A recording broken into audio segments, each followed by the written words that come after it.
Zabbuli ya 26. Onsalira omusango, Ayi Mukama, kubanga natambuliranga mu butuukirivu bwange, era neesiganga Mukama obutabuusabuusa. Onkebere, Ayi Mukama, onkeme, ongezeeko emmeeme yange n'omutima gwange, kubanga ekisa kyo kiri mu maaso gange, era natambuliranga mu mazima go. Saatuulanga wamu n'abantu abataliimu, so siyingirenga wamu n'abakuusakuusa. Ekibiina ky'abo abakola obubi kinkyawa, so siituulenga wamu n'ababi.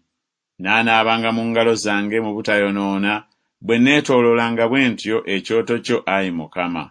Ndyoke mpulirizenga eddoboozi ery'okwebaza, njogerenga ku bikolwa byo byonna eby'ekitalo.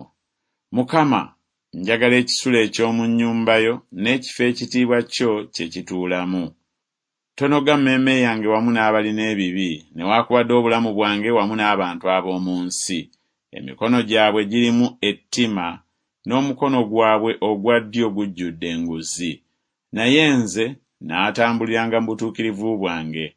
Onnunule era onsaasire. Ekigere kyange kiyimiridde mu kifo ekitereevu, mu bibiina neebazanga Mukama.